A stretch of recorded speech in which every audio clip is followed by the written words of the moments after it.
Hi friends, welcome to my channel. ഇന്ന് നമ്മൾ പഠിക്കുന്നത് ജനുവരി മാസത്തിലെ കറണ്ട് അഫെയർസ് ആണ്. 2023 റിപ്പബ്ലിക് ദിന പരേഡിൽ കേരളം അവതരിപ്പിച്ച ഫ്ലോട്ടിൻ്റെ വിഷയം സ്ത്രീ ശാക്തീകരണം. 2022 ഓടക്കുഴൽ അവാർഡ് ജേതാവ് അംബികാസുധൻ. കൃതി പ്രാണവായു. 2023 ഡിസംബറോടെ ഇന്ത്യയിലെ ആദ്യ അണ്ടർ വാട്ടർ മെട്രോ നിലവിൽ വരുന്നത് കൊൽക്കത്ത.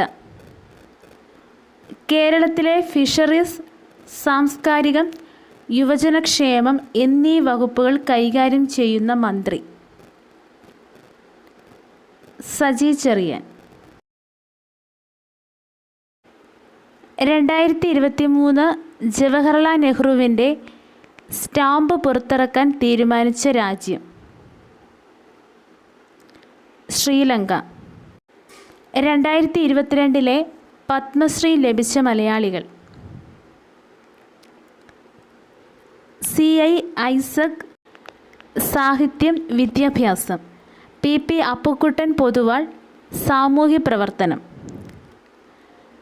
SRD പ്രസാദ്, കായികം. ചെറുവയൽ K രാമൻ, കൃഷി.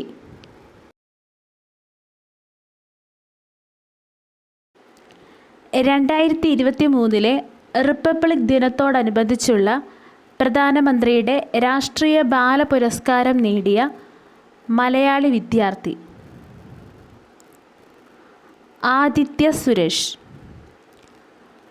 എല്ലാ ആദിവാസികൾക്കും അടിസ്ഥാന രേഖകൾ നൽകുന്ന രാജ്യത്തെ ആദ്യ ജില്ല വയനാട്. രാജ്യത്തെ ഏറ്റവും ആഴമേറിയ ഭൂഗർഭ മെട്രോ സ്റ്റേഷൻ നിലവിൽ വരുന്നത് പൂനെ. കുടുംബശ്രീ ദിനമായി ആചരിക്കാൻ തീരുമാനിച്ച ദിവസം മെയ് 17. 2023 കേരളത്തിലെ എല്ലാ സർവകലാശാലകളിലും വിദ്യാർത്ഥിനികൾക്ക് ആർത്തവ അവധി അനുവദിച്ചത് ഉന്നത വിദ്യാഭ്യാസ വകുപ്പ്. വിദ്യാർത്ഥിനികൾക്ക് ആർത്തവ അവധി അനുവദിച്ച കേരളത്തിലെ ആദ്യ സർവകലാശാല കുസാറ്റ്.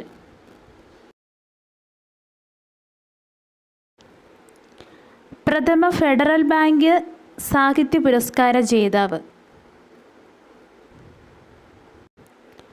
K വേണു. 2023 ഹരിവരാസനം പുരസ്കാരം നേടിയത്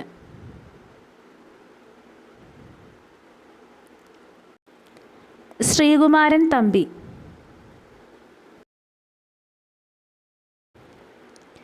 കേന്ദ്ര മലിനീകരണ നിയന്ത്രണ ബോർഡിൻ്റെ കണക്കുകൾ പ്രകാരം 2022 ഇന്ത്യയിലെ ഏറ്റവും മലിനമായ നഗരം ന്യൂഡൽഹി.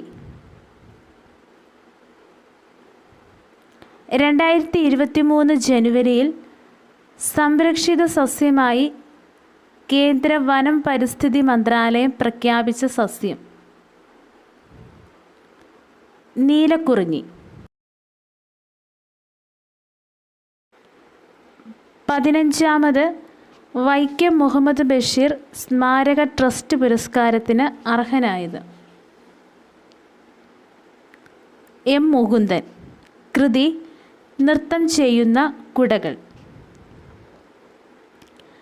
മിസ് കേരള 2022 കിരീടം നേടിയത് ലിസ് ജെയ്മോൻ ജേക്കബ്.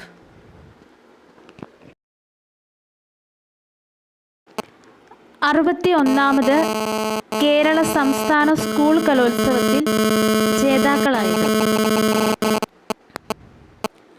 കോഴിക്കോട്. ഇന്ത്യയിൽ ആദ്യമായി വിൻറ്റേജ് വാഹനങ്ങൾക്കായി പ്രത്യേക രജിസ്ട്രേഷൻ ആരംഭിച്ച സംസ്ഥാനം ഒഡീഷ. 2023 ഇന്ത്യ എത്രാമത്തെ റിപ്പബ്ലിക് ദിനമാണ് ആഘോഷിച്ചത്?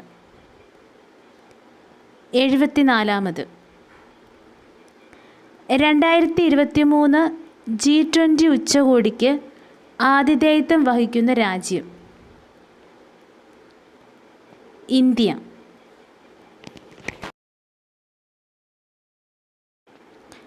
2023 100 വർഷം പിന്നിട്ട കുമാരനാശാൻ്റെ ബാലകവിതാ സമാഹാരം? പുഷ്പവാടി.